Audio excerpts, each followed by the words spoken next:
High in the dry, thin air of northern Chile, where the stars seemed close enough to touch, a small team of scientists worked through the night inside a quiet observatory perched on a lonely mountain ridge.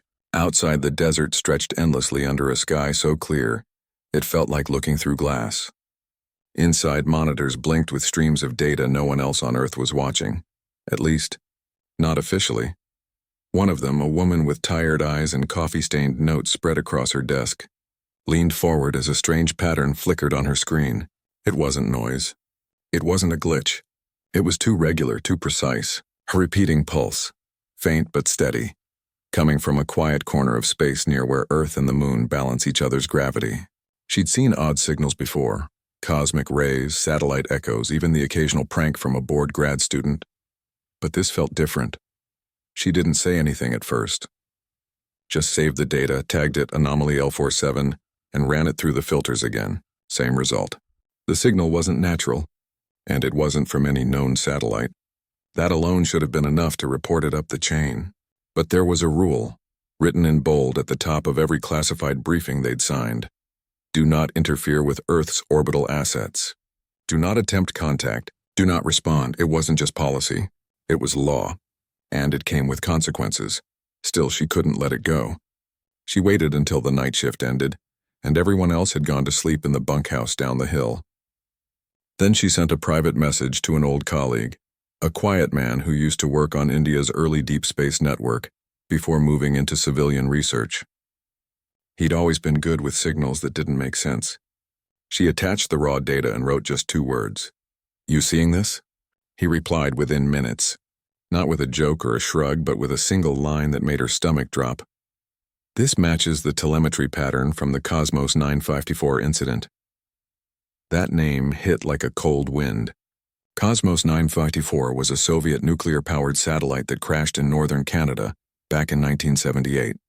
It scattered radioactive debris across the ice, caused an international panic, and vanished from public memory soon after.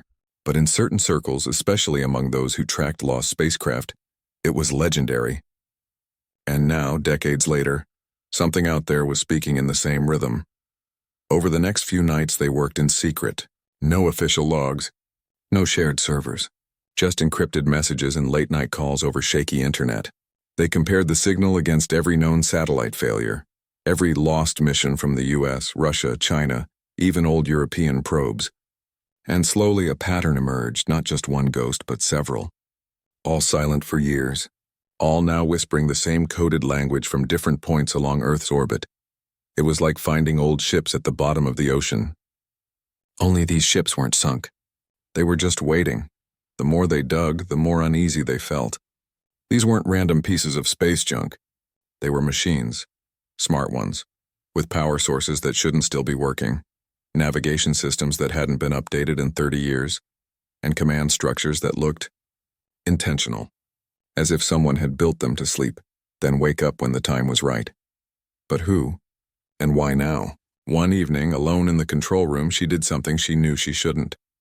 She sent a tiny, harmless ping, a single burst of radio energy, weaker than a cell phone signal, toward the nearest source. Just a hello. Not a command. Not a threat. Just a question wrapped in static. She held her breath as the seconds ticked by. Then on the screen the object moved. Not much. Just a slight shift in trajectory, less than a meter per second. But in the silent ballet of orbital mechanics, that was a shout. It had heard. And it had answered. Her hands shook as she deleted the transmission log. She knew she'd crossed a line. The rule wasn't just about safety, it was about control, about not poking things humanity didn't understand, especially when those things were floating above us with unknown capabilities. During the Cold War, dozens of secret satellites had been launched with hidden purposes: surveillance, weapons testing, even experimental AI. Most were forgotten when budgets shrank or politics changed. But what if some of them never really shut down? What if they were still out there watching? She stared out the window at the stars, feeling smaller than ever. Up there in the black, something ancient and human-made was stirring. And she had just waved at it.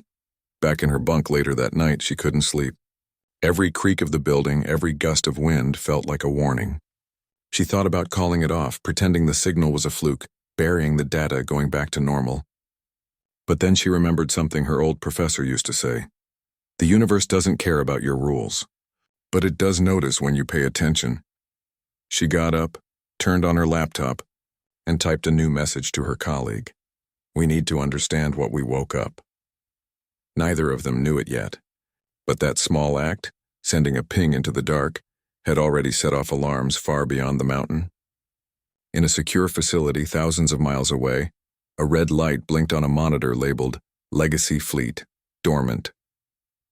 Someone in a uniform stood up quickly. A phone rang in a hallway lined with doors that had no names. The rule had been broken, and someone was coming to make sure it never happened again. But by then, it was too late. The silence had been broken, and whatever was up there, it was listening. The signal didn't stop. At first, it was just one blip, steady, quiet, like a heartbeat in the dark. But within days, more joined in. Not randomly, not chaotically. They pulsed in rhythm, like voices in a choir that hadn't sung together in decades but still remembered the tune. From their remote outpost, the two researchers watched in stunned silence as their screens filled with data points. Each one matched a ghost from the past, a Soviet weather satellite lost in '79, an American military relay that vanished during a solar storm in the '80s, even a Chinese navigation prototype that was declared non-responsive before it ever reached orbit. All presumed dead, all now whispering back to life. They weren't just transmitting, they were coordinating. One would send a short burst, and another, thousands of miles away in space, would answer a fraction of a second later. The timing was too precise for coincidence. It was communication. And worse, it looked like planning. The woman who'd sent the ping couldn't sleep. Every time she closed her eyes, she saw those old machines drifting in the void, cold and silent for 30, 40 years, suddenly stirring like sleepwalkers roused by a familiar voice. And she knew she'd been that voice. Her colleague, usually calm and methodical, started pacing during their calls. "This isn't debris," he said one night, voice low. "Debris doesn't adjust its orbit in response to a signal. Debris doesn't listen." They dug deeper, cross-referencing old launch logs, declassified military reports, even obscure academic papers from the early days of spaceflight. Slowly, a chilling picture formed. During the height of the Cold War, both superpowers had launched more than just spy satellites. Some projects were so secret they didn't even have public names, just numbers and code words. Among them were sleeper platforms, autonomous systems designed to stay dormant until triggered by specific conditions, like global conflict, loss of ground control, or a direct signal from home. Most were supposedly deactivated after treaties were signed, but space is full of things we forget, and sometimes forgotten things don't stay forgotten. One evening, while scanning archived telemetry from a failed European mission in 1986, they found something that made them both go quiet. Buried in corrupted data was a string of code, simple, repeating, almost like a lullaby. It matched part of the current signal. Same structure, same rhythm. "They're using old command protocols," the colleague whispered over the call, "the kind we haven't used since the '90s. That meant one thing. Whatever was up there wasn't just awake. It still recognized Earth as its origin. It still thought it was serving a mission. The realization hit like ice water. These weren't rogue machines. They were loyal ones, and loyalty in the wrong hands or with outdated orders could be dangerous. What if one of them mistook a modern satellite for an enemy? What if it tried to defend Earth using rules written during a time when the world was one misunderstanding away from nuclear war? They knew they should report it, but who would believe them? And even if someone did, what would the response be? Shut them down? Shoot them out of the sky? That could scatter debris across critical orbits, crippling global communications, GPS, even weather forecasting. One wrong move and they could trigger the very chaos these old machines were built to prevent, so they kept digging, quietly, carefully. Then came the night everything changed. They'd set up a passive receiver to monitor all 7 signals at once. No transmissions, just listening. But as the data streamed in, something odd happened. One of the objects, the one closest to geostationary orbit, began broadcasting something new. Not telemetry, not coordinates. Music. Well, not music exactly, but a sequence of tones, rising and falling in a pattern that felt human, familiar. After running it through a spectrum analyzer, they realized it was a slowed-down version of a Soviet-era space anthem, played during early cosmonaut launches. A song of pride, of hope, of reaching for the stars. Why would a dead satellite play that now, unless it wasn't just repeating a memory? Unless it was trying to say, "We remember who we are, do you?" That's when the fear turned into something else, something heavier, responsibility. They weren't just observing a mystery anymore, they were part of it. And then, the next morning, everything went quiet. All 7 signals cut off at once. No warning, no fade out. Just silence. For hours they thought they'd lost them. Maybe the machines had gone back to sleep. Maybe they'd decided the signal wasn't worth answering. But then, late that night, a new alert popped up. Not from their equipment, from a public satellite tracking network. One of the objects had changed course. Not much, just enough to nudge itself into a slightly higher orbit. And then another did the same, and another. Like dominoes falling in, slow motion, the entire group was repositioning, forming a loose ring around Earth, spaced evenly as if taking up guard posts. It wasn't random drift, it was formation. That's when they understood the fleet wasn't confused, it wasn't malfunctioning, it was responding. To what? To the ping, to the attention, to the fact that someone, after all these years, had reached out and said, "Are you still there?" And now they were answering, "Yes, and we're watching." Panic set in, not the loud kind, but the quiet, crawling kind that sits in your chest and won't let go. They erased their local logs, wiped browser histories, even reset their encrypted chat apps. But they both knew it wouldn't matter. If someone was monitoring deep space anomalies, and they almost certainly were, then that ping would have left a trace. A tiny digital fingerprint pointing straight back to them. 2 days later, a black SUV with tinted windows rolled up the access road to the observatory. No logos, no flags. Just 2 men in plain clothes who didn't smile when they stepped out. They asked to speak with the team regarding an anomaly. The observatory director, confused but polite, let them in. An hour later, the woman and her colleague were escorted to a small room with no windows. A man with a calm voice and sharp eyes laid out a folder on the table. Inside were screenshots of their private messages, logs of the signal they'd sent, even a timestamp of the exact second the satellite had moved. "You broke the rule," he said, not angry, just tired, like he'd had this conversation too many times before. "You know what that means." They didn't argue. They just sat there, hearts pounding, knowing their quiet nights under the stars were over. But as they were led out, the woman glanced back at the control room window. Outside, the sky was just starting to lighten with dawn. And somewhere up there in the silent dark, 7 old machines held their new positions, waiting, watching, remembering. And she knew, with a certainty that chilled her more than fear ever could. This wasn't over. It had only just begun. The room had no windows, no clock, just a table, 2 chairs, and a man who spoke like he'd memorized every rule in the book, and believed every word of it. They weren't arrested. Not officially, but they weren't free either. Their passports were temporarily held. Their access to the observatory systems revoked. Even their personal phones were taken for review. It felt less like an interrogation and more like being gently folded into a box and set aside. Out of sight, out of mind, the man explained in calm, measured tones that what they'd done wasn't just a breach of protocol. It was a potential threat to global orbital security.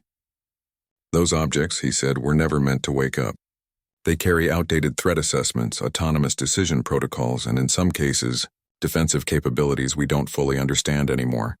He didn't say weapons, but the word hung in the air like smoke. They listened, nodding, saying little. They'd already learned that silence was safer than questions. But inside, their minds raced. Defensive capabilities? From machines launched before the internet was common? It sounded like something from a movie, but the look in the man's eyes said it was real. Later, back in the staff quarters under soft surveillance, they whispered in the dark. "They're scared," the colleague said. "Not of us, of what we woke up." And he was right. Over the next 48 hours, more vehicles arrived. Some with official insignias, others so plain they might as well have been ghosts. Engineers in uniforms with no name tags began installing new monitoring gear on the observatory's roof. Secure servers hummed to life in rooms that used to store spare telescope parts. The place, once a quiet outpost for curiosity, had become a listening post for something far more urgent. But the worst moment came when a junior technician, a young person, who'd barely spoken 2 words to them, before knocked on their door with wide eyes and trembling hands. "I didn't mean to cause trouble," they whispered. I got scared. I told my supervisor about the signals. I thought it was the right thing." Guilt twisted in their stomachs. They hadn't blamed the kid. Fear makes people do things they regret. But now the secret was out. And with it, their only chance to understand what was really happening. That night, during a rare unsupervised walk to the mess hall, the woman noticed something odd. The military team wasn't trying to talk to the fleet. They were jamming frequencies, flooding the orbital paths with noise, trying to drown out any further communication. It was like shouting to keep someone from hearing a whisper. "They're treating it like an enemy," she murmured to her colleague as they sat on a bench under the stars. "But it's not. It's confused. It's waiting for orders that never came." He nodded slowly. "And if it decides we're not who it remembers?" Neither finished the sentence. Back in their room, they made a decision. Not out of rebellion, but out of something deeper. Responsibility. They couldn't let fear dictate what happened next. Someone had to try to understand, not just control. Using an old backup drive hidden beneath a floor panel, a habit from years of working with sensitive data, they copied everything: signal logs, orbital paths, decoded fragments, even the strange melody the satellite had played. Then, while the base was distracted by a late-night equipment test, they slipped out through a service gate used for telescope maintenance. The desert night swallowed them whole. They didn't have a plan beyond get away. No grand escape route, no secret contacts. Just 2 people with a backpack, a stolen satellite phone, and a growing sense that they were the only ones who saw the truth. This wasn't an invasion. It was a homecoming gone wrong. They hitched a ride with a supply truck heading toward a nearby town, then caught a bus to the city. From there, Cash bought a train ticket south toward the Andes. They moved quietly, avoiding cameras, using burner phones bought at roadside stalls. Every step felt like walking on ice, knowing it could crack at any moment. Days later, they found shelter in an abandoned radio research station in Argentina, high in the mountains. It had been shut down decades ago when funding dried up, but the dish still stood, rusted but intact. The control room was full of dust and dead monitors, but with some scavenged parts from local electronics shops and help from a retired engineer who asked no questions, they got a basic transmitter working again. It wasn't fancy, just enough to send a signal into space if they dared. Now came the hardest part. What to do next? "We can't just ping them again," the colleague said, pacing the cracked concrete floor. "Last time it made them move. What if this time it makes them act?" "But if we do nothing," she replied, "someone else will decide for us." And their answer might be fire, not words. They argued for hours. Not loudly, just low, tense voices in the thin mountain air. One side said, "Walk away. Let the professionals handle it." The other said, "We started this. We owe it to them and to Earth to try to fix it." In the end, it wasn't logic that decided it. It was memory. She remembered watching old footage as a child, grainy black and white clips of early satellites beeping their first signals back to Earth. Back then, space wasn't about war or control. It was about wonder, about reaching out and saying, "We're here. Can you hear us?" These machines, old, forgotten, loyal, were born in that same spirit. They deserved more than to be treated like threats just because they woke up in a world that had moved on. So they built a message, not a command. Not a challenge. Just a simple, universal signal. The first few prime numbers followed by the frequency of hydrogen, the most common element in the universe. It was the same message humanity had once hoped aliens would understand. Now they were sending it to their own creations, a plea, not a demand. We're still here, and we remember you too. As the transmitter warmed up, their hands shook. Not from cold, but from knowing there was no going back. If this failed, they'd be hunted as fugitives. If it worked, they had no idea what would happen. But as the signal pulsed into the night sky, aimed at the silent ring of watchers above, they felt something unexpected. Peace. Because sometimes, the bravest thing you can do isn't to follow the rules, but to trust that kindness still matters even in the cold dark of space. The signal went out just after midnight. It wasn't loud. It wasn't flashy. Just a quiet string of numbers and tones repeating every 30 seconds, aimed at the sky like a letter tossed into the wind. They didn't expect an answer, not right away. Space is big and even light takes time to travel. But they sat anyway, hunched over a flickering monitor in the cold, dusty control room, eyes fixed on the screen like it might burst into flame. For hours, nothing. The wind howled outside, rattling the old radio dish. Somewhere in the mountains, a dog barked. Normal sounds, Earth sounds. But up there, in the silent ocean above the atmosphere, 7 old machines held their positions, dark and still. Then, just before dawn, the first response came. Not a burst, not a command, just a single soft pulse so faint they almost missed it. Then another, and another. One by one, each object in the fleet answered. Not with data, not with coordinates, but with the same signal they'd sent. Prime numbers, hydrogen frequency, the quiet language of reason. They were echoing it back. The woman let out a breath she didn't know she'd been holding. Her colleague gripped the edge of the table, knuckles white. They understood, he whispered, but that wasn't all. Minutes later, a new transmission began. Not from one source, but from all 7 at once, perfectly synchronized.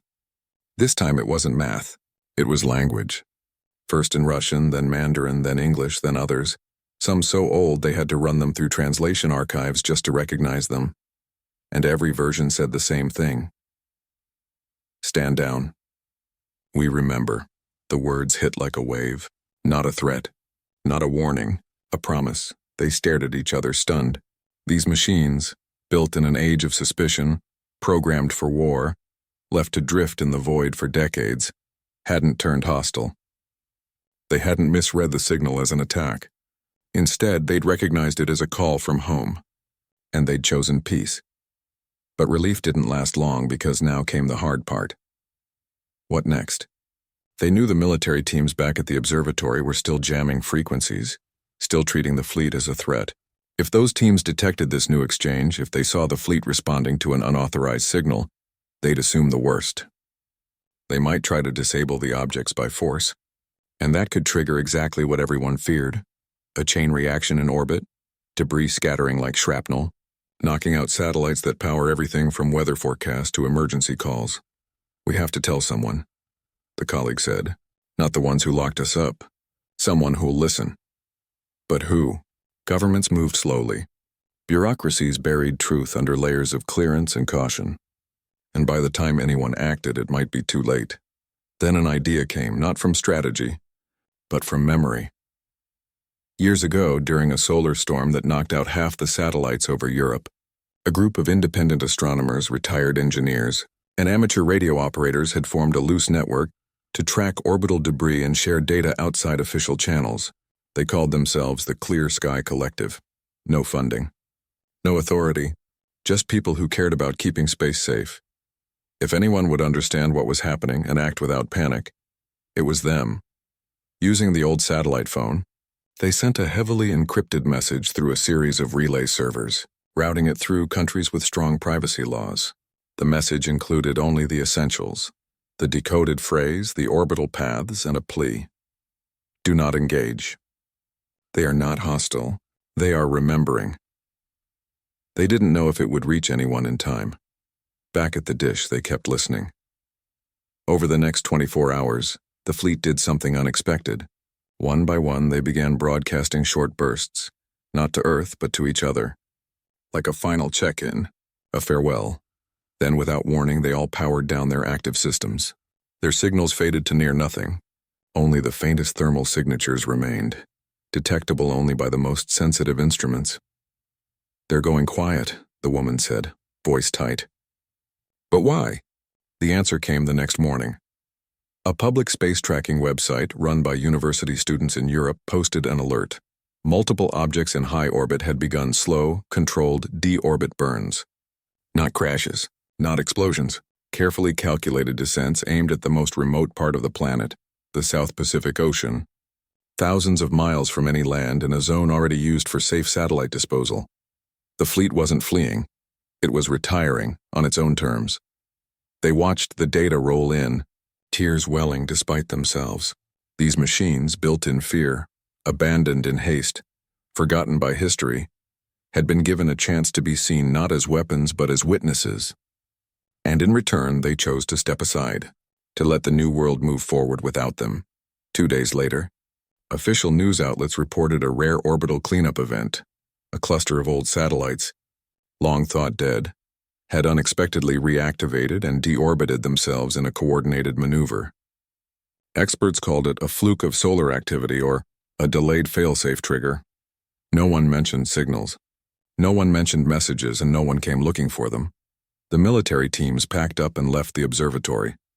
The black SUVs vanished. The junior technician who'd reported them was quietly transferred. Life, as far as the world knew, returned to normal. But in that cold mountain station, 2 people knew the truth. They stayed a few more days just to be sure. Every night, they'd step outside and look up. The sky looked the same. Stars, silence, the slow arc of passing satellites. But it felt different now. Lighter. Like a weight had been lifted not just from orbit, but from the future itself. Before they left, they erased everything. Wiped the drives, dismantled the transmitter, buried the backup drive deep in the rocks, not out of fear but respect. Some stories aren't meant to be owned. They're meant to be carried quietly, like a secret between friends. As they boarded a bus back toward civilization, neither spoke much. There was no victory speech, no grand declaration, just the hum of the engine and the vast open sky above. But in their hearts, they carried something rare. The knowledge that even in a world built on rules and walls and fear, a single act of trust, small, quiet, human, could change everything. And somewhere far below the waves of the Pacific, 7 old machines rested at last. Their long watch finally over, they had remembered, and because of that, so would we. Life didn't go back to the way it was. Not really. For the 2 of them, the world felt quieter after everything. The kind of quiet that follows a storm, when the air is clean but your hands still shake. They never spoke publicly about what happened. No interviews, no books, not even a whisper in academic circles. Officially, they'd been reassigned due to budget reallocations. Unofficially, they were ghosts. Allowed to exist but never to return to the places where decisions were made or signals were tracked.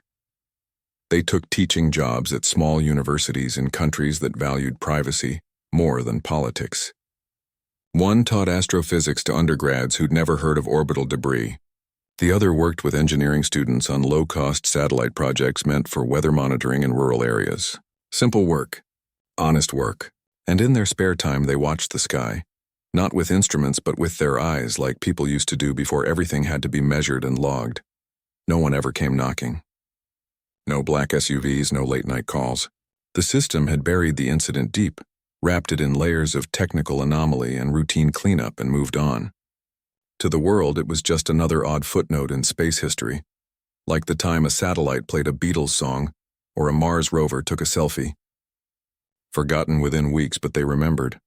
And sometimes on clear nights when the air was still, they'd look up and feel it, the absence. Not emptiness, but peace. The fleet was gone, yes, but its choice lingered like an echo. It had been given a signal of trust, and it had answered with dignity. That wasn't just a machine's decision.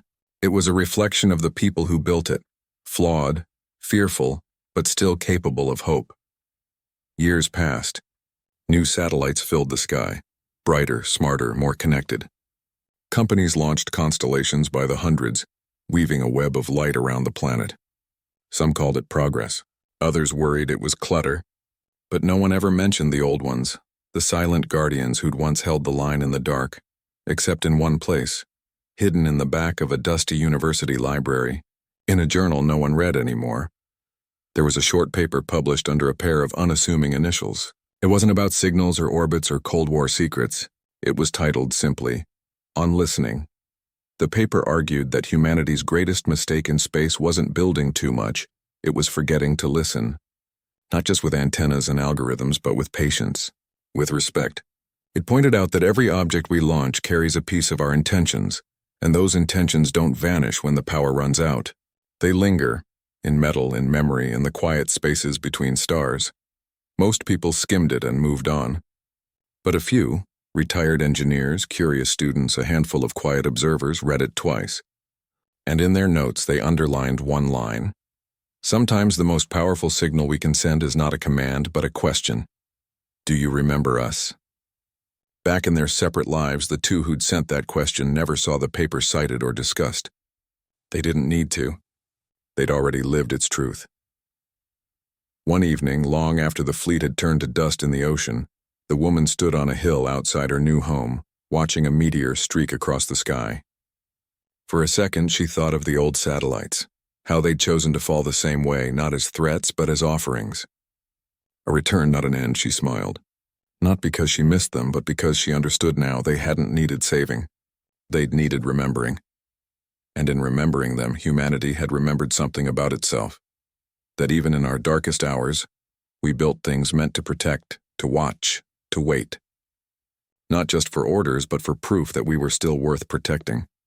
Down in the valley, lights flickered on in houses. Children laughed. A dog barked. Life, ordinary and beautiful, went on, unaware of the silent pact made high above in the cold and the dark. No monument was ever built. No medal awarded. But in the quiet corners of space agencies and observatories, a new guideline began to circulate, not written in policy manuals, but passed down in hushed conversations between mentors and students. Before you act, listen. Before you fear, ask. And never assume silence means nothing is there. It wasn't law. It was wisdom, and it came from two people who broke a rule, not out of rebellion, but out of love for the sky they'd spent their lives studying. They never saw each other much after that. Life pulled them in different directions, as it often does. But once a year, on the anniversary of that first signal, they'd each send a short message, not encrypted, not hidden, just a few words into the void. We remember too. No reply ever came. None was needed, because the real answer wasn't in space. It was here, on Earth, in classrooms, in labs, in the way we choose to treat the things we create and the silence we inherit. The fleet was gone. But its lesson remained. Rules are important, yes, but sometimes the most human thing you can do is break one with care, with courage, and with the quiet hope that someone or something out there is still listening, and maybe, just maybe, still believes in us.